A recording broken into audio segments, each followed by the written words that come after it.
weeks with this quote from Cowboys owner Jerry Jones. Everything we were about was improving from where we were this year. There is no reason, there is no tangible reason we shouldn't be expected to be better than we were last year. All right. Welcome to Quick Slants. It is presented by Nissan. I'm Derek Gunn, and filling in for Barrett Brooks is my man Dave Zangaro. Man, for the next 5 shows, it's you and me, brother. Good luck. I know you're looking forward to that, right? I know you're not. All right, well, we'll see. We'll find out by the middle of the next week. But anyway, your thoughts and the comments on what Jerry Jones just had to say. It's not surprising, right? I mean, Jerry Jones is basically the GM there, and every GM should think this. They should think they're better than the year before, and I think maybe they are a little bit. But you look back, the Cowboys have had a pretty quiet offseason, really quiet in a free agency, and then they get to the draft. They don't have their first-round pick because of the Amari Cooper trade. But, I mean, they did keep DeMarcus Lawrence. That's a big move for their future. Amari Cooper's now in his second year, his first full year with the Cowboys. That ought to help. They won 10 games last year, so I don't think it's inconceivable they're a little better. The problem for them is they're really competing with one other team, and that's the Eagles. And I think the Eagles have improved a lot more over 1 year than the Cowboys have. You look at Dallas, though. How much improving did they really need? They were rugged in defense. They were statistically one of the top 10 defenses in the league this year. Amari Cooper basically is their first-round pick this year. Ezekiel Elliott is arguably the best back in the league. They have arguably one of the top offensive lines in the league. So this is a team, and you look at their schedule, the schedule is ranked 14th. So technically, they could improve. Not saying the Eagles can't improve more. They could improve in 2019. They could, but when you look at it, they won 10 games, and they really didn't do anything in free agency. They brought in Robert Quinn. Randall Cobb, I think, is a nice signing, but nothing to really go crazy about. So I don't know if they've improved enough. All right, well, the Cowboys think they will be better. I'm sure the Eagles think they'll be better as well, thanks to what they did this offseason. Here's a quick recap, if you will. They brought back 2 key pieces on defense. Brandon Graham and Ronald Darby. They signed Malik Jackson and Vinny Curry after they were cut by their former teams. Plus, the Birds picked up Jordan Howard and Deshaun Jackson in trades, and they rounded it all out with the draft, using their first 2 picks on Andre Dillard and Miles Sanders. All right, Dave, what was the most important move that you think so far this offseason? Well, the one for me that really stands out is Malik Jackson. He was a Pro Bowler just a couple years ago. He's still just 29, so he has a little bit left in the tank. And look, that position next to Fletcher Cox last year was a train wreck. I mean, you had Destiny Vaio, Haloti Ngata, Trayvon Hester, Bruce Hector. Tim Jernigan got in there a little bit at the end of the season. Really, to me, that was their weakest position on the entire defensive unit last year. And now they got a guy who was a Pro Bowler in 2017. And they did it for a pretty reasonable price. 3 years, $30 million. They can get out of it after 2 years. And what was really important about the deal was that the Jaguars cut Malik Jackson. So the Eagles signed him, and it's not going to hurt their compensatory pick formula. That's something that was really important to Howie Roseman this offseason. I look at it, and I'm going to go back to Brandon Graham. Wrong again, D-Gun. No, here's why. You know, when they went up to draft him, when you move up to draft anybody, you think this guy is going to be an impact player for you sooner rather than later. He went through the injury problems. He really didn't excel in his first 4 years here with the organization. Then they went out and re-signed him. He started to get better. But then he crossed that 30 plateau. And we all believed that, well, he had seen his better days with the Philadelphia Eagles. As a matter of fact, when he walked up that field and up the tunnel after the Saints lost in the playoffs, he had tears streaming down his face because in his mind he knew his days were all said and done with the Philadelphia Eagles. And all of a sudden, when we least expected, Howie Roseman goes out and brings him back. You look at his productivity over the last couple of years, and you have to say he is arguably one of the better edge guys out there. Not just quarterback sacks, but in terms of making quarterbacks feel uncomfortable in the pocket. So, and with the uncertainty of not knowing what Chris Long is going to do and the way Jim Schwartz likes to rotate his DNs, I think it was very important to get that not just veteran presence in there, but a guy who's very comfortable and very familiar with your system back in the fold. I was surprised at the amount of money they gave him to come back for the next 3 years. And who's to say he's going to live out that entire 3-year contract? But the fact that they brought him back at the number they brought him back was a little shocking. But now that you look at it and the way the team is structured, you understand it a little bit better now. Especially without Michael Bennett. I mean, absolutely. If they didn't have both of these guys, they'd be in trouble. And you brought up the money. Look, he didn't play a lot early in his career. year. No, he didn't. He doesn't have that mileage on him, and with the rotation, you think that he can probably play into his mid-30s and still be pretty effective. All right, well, today on the Eagle Eye podcast, Dave and Reuben Frank discussed another of the Birds' moves. That would be the signing of Tim Jernigan after he was released by the team earlier this offseason. Now, check out these numbers from Rube. Jernigan was previously scheduled to make $11 million this season, but his contract option was not picked up back in early March. He was re-signed Friday, and Jernigan's new deal will pay him $1.25 million over one season. Now, by originally declining the option, the Eagles saved themselves nearly $13 million in cap space. With all the numbers crunched, Dave, and all that really matters is the production. So what kind of year are you really expecting from Jernigan? Well, first off, that contract for Tim Jernigan is tremendous. To get Tim Jernigan for that price, look at it. Last year, Haloti Ngata made $3 million. So you have Tim Jernigan making less than half of that. That's a steal. I mean, that's a steal and a half. Yeah. I think he's going to play a lot on first and second downs. I think Malik Jackson is going to be the third down guy. They'll probably split reps on first and second downs. And I don't want to discount what Tim Jernigan means to that locker room because the production's fine and good, and he needs to be a productive player. But Jim Schwartz last year, you'll remember what he said, that Tim Jernigan means something to the spirit of that team, and it sounds kind of hokey, but he has that infectious personality, the energy that he brings to the practice field. It's true, and I remember talking to Tim late in the year. He really thought his football career might have been over when he had to have that back surgery, so he kind of feels like he has a new lease on life, a new lease on his football career, and that energy from him is going to be big this year, in addition to whatever he does on the field. Really, anything he gives you is going to be a positive because they didn't have anything from him last year, and they're not paying him anything. So a no-brainer, a win-win situation for the Eagles. When you couple in the fact that his numbers were reduced last offseason because of this mysterious injury, we still don't know exactly what it is, and the fact that the Eagles basically, from a business standpoint, lowballed him to get him back this year. Are you surprised he didn't test the market more to maybe see what was out there? I don't know if he didn't. I don't know how many teams were going to be willing to spend a lot of money on Tim Jernigan based on the fact that, look, I know he's only 26 years old, but coming off a really significant back injury, he really didn't play much last year. He didn't show that he could come back from it and be a productive player. I don't know what that market was really going to give him in way of a long-term deal. I'm sure this is kind of what he wanted. A one-year deal, go out and prove that you can be healthy, prove that you can still be a dynamic player, and then try to test the market, cash in. I think that was his best bet. We should also note there was also some concerns by the Eagles about a possible neck injury that Jernigan had, but obviously that is not the case now because he obviously passed his physical to get this current $1.25 million contract. All right, today on our website and on the My Teams app, Dave wrote a great piece about the comparisons being made between J.J. Arcega-Whiteside and Alshon Jeffrey. J.J. grew up in the same state and was asked about the comparison. I grew up watching Alshon. I mean, he's from the Carolinas. Like, you know, that's a guy that everybody in the state knew. And you know, as a kid, it's like, dang, like, I want to be him one day. You know, I want to be playing college football, like representing my state.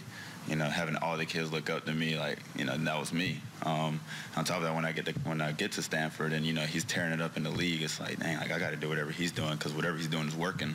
And I wanted to emulate the same kind of style. All right, Dave, you compiled the comparison numbers of Arcega-Whiteside and compared to Alshon Jeffrey when he came into the league in 2012. It's stunning how similar they are. Whiteside is an inch shorter and 9 pounds heavier. Jeffrey has a hair faster and jumps a little higher. And the college production right on par. Jeffrey slightly better numbers playing for South Carolina. And to boot, both were taken in the second round. So, you know, Dave, how close do you think J.J. will be to Alshon in his NFL career?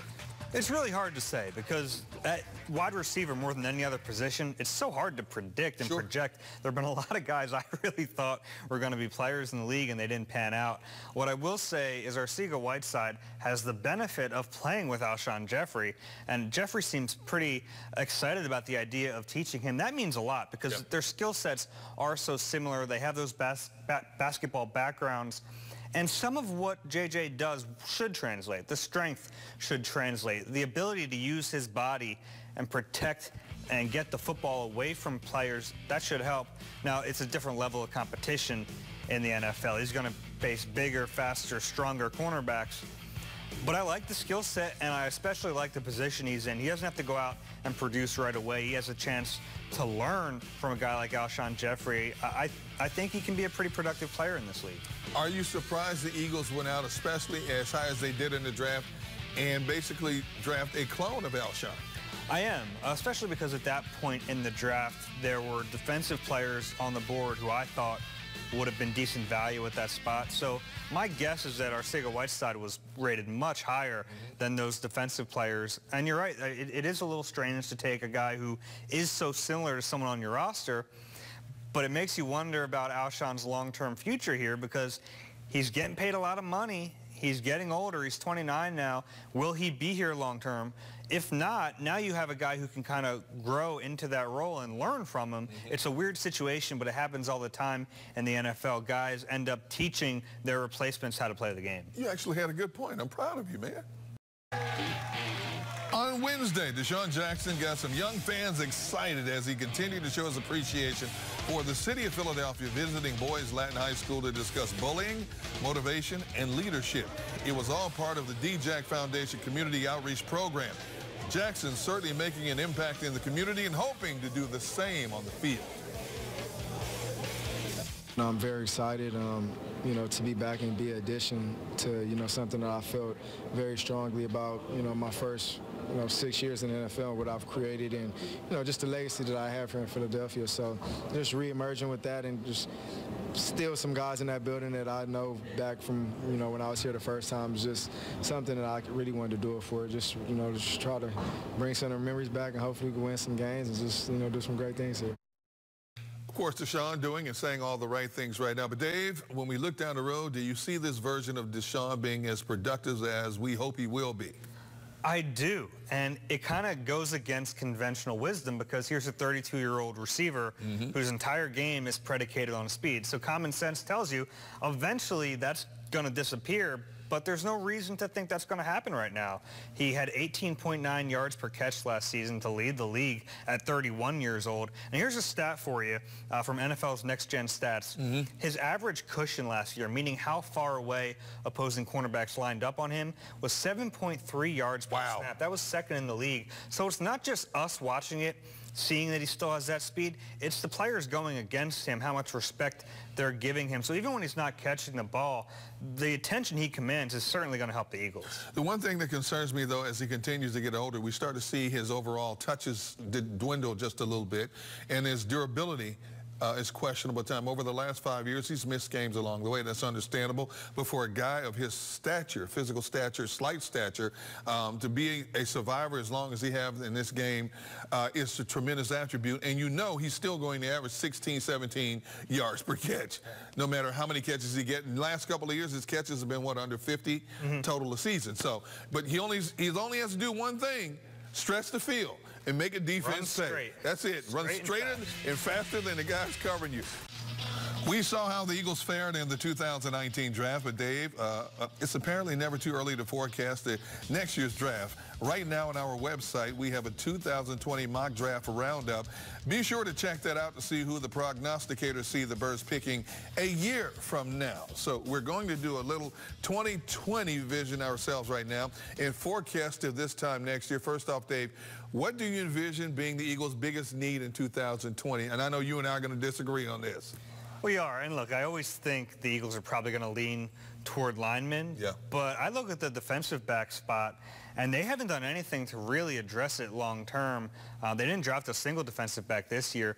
Malcolm Jenkins is going to be 32 next year. Rodney McLeod is on a one-year deal in 2019. You look at cornerback, sure, they have a lot of guys now, but Ronald Darby, free agent next year. Jalen Mills, free agent next year. Are those young guys going to have good enough years that they feel comfortable? I don't know that. I think next year makes a lot of sense for them to be in on one of those defensive backs. I'm going to go linebacker, and I'm going to keep screaming linebacker forever. Yes, I know they don't put a lot of money. I thought Barrett was on vacation. I know they don't put a lot of money value on a linebacking spot, but David, come on, man. If you want to, the heart of a defense is We're going to be doing this in 2036. Yes. Well, you might be. I know I'm not going to be doing it. But the heart of a defense is the linebacking core. You need that thumper in the middle. You need that brain in the middle of your defense. Right now, they have a round robin of guys that you can pick from, and none of them really jump out. Now, I know they use a lot of the two linebacker set a lot, and Nigel Bradham is that stabilizing force on that one side over there. But at some point, you need to go out and get that thumper in the middle, man. Somebody who can come up, who can stuff the run, somebody who can step back and cover. Don't laugh, man. I'm telling you, it's a need. I totally agree with you that you do? Well, I partially agree with you. It is a need. I'm starting to wear off on it. But they're just not going to take one in the first round. All right. Where will the Birds be picking in the 2020 draft when you talk about the draft order being determined at that time? Late 20s. I mean, I think they're going to be a playoff team. I'll give you that. I think they're probably going to win the division. Based on history, no team wins the division in back-to-back years. Hasn't happened since the early 2000s. So I look at the Eagles. I think they're probably going to win the division. And so that means you're going to be picking 27, 28, somewhere around there. I know fans in this region hope they're picking 32nd. Yeah. But I do think when you look at it, I think late 20s is realistic. Yeah. When you look at the way this roster is structured, when you look at the depth across the board, how Howie Roseman has built this roster, I do think they're one of the top 2 or 3 teams in the NFC. And so I do think they're going to go decent in the playoffs. I don't know if they're going to win it all. Nobody does right now. But I agree with you there. Late 20s is a good guess right now. All right, finally, the 2020 draft is in Las Vegas. Yeah, I said Vegas. So which one of us should get to go? I've been thinking about this. And initially I was like, I'll go. Because it's Vegas. I want to go. Right. Better idea. You can go. I want to go. Good. I'll buy your ticket. Why? Wait. Let me back up a minute. Why are you being so generous? This is not like you. Why are you being so generous? Why do you want me to go? No reason. Yeah, there's some reason behind this. This is always the method. Your methods are always maddening, man. So there's some reason behind it. I think I should go number 1 just because it's Vegas, and I'm sure you've been there a lot more recently than I have.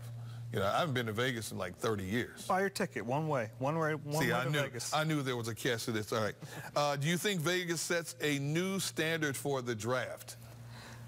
It's going to be interesting. Yeah. I don't think anything's going to top Philly. I thought Nashville had a really good showing. Yep. The interesting thing about Vegas is it's not an NFL city yet, so there's not going to be a home team. There's not going to be that Drew Pearson, David Akers moment because people are going to be there from out of town. So you're not going to have that. You know how some people go to events like the Super Bowls and the NBA Finals just to say they were there, but they're not really fans? I think if there's one city that's going to draw record crowds for a draft, it would be that. People are probably thinking more so we can combine maybe being among the masses and maybe get a little gambling in at the same time. Plus, it's always hot in Vegas as well. You're probably going to go and check out the Celine Dion show? You're a big Celine fan? Yeah, I can see Barrett gave you a lot of notes before he left.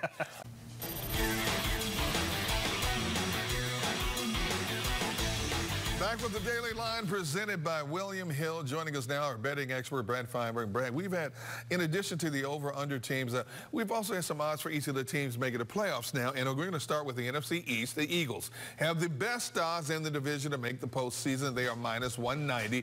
Vegas actually thinks the Cowboys are less likely to make the playoffs than to get back to the postseason. And both the Giants and the Redskins are huge underdogs.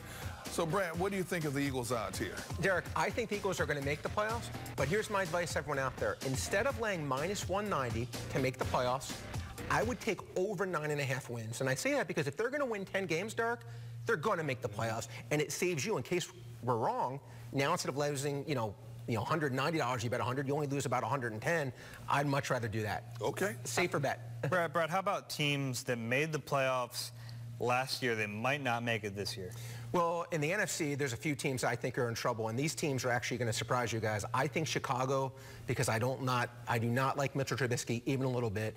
And believe it or not, New Orleans guys, and I know they were the best team. Yeah, I know they were the best team last year, but I saw real signs last year of Drew Brees slipping, not being the elite quarterback he was for so long in his career.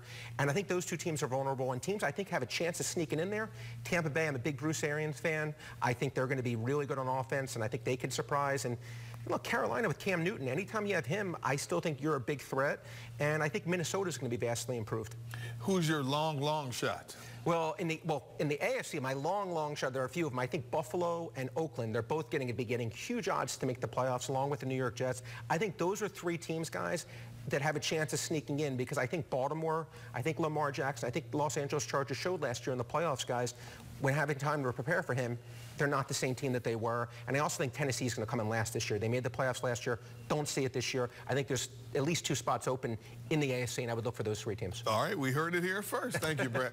That's going to wrap up this edition of Quick Slants.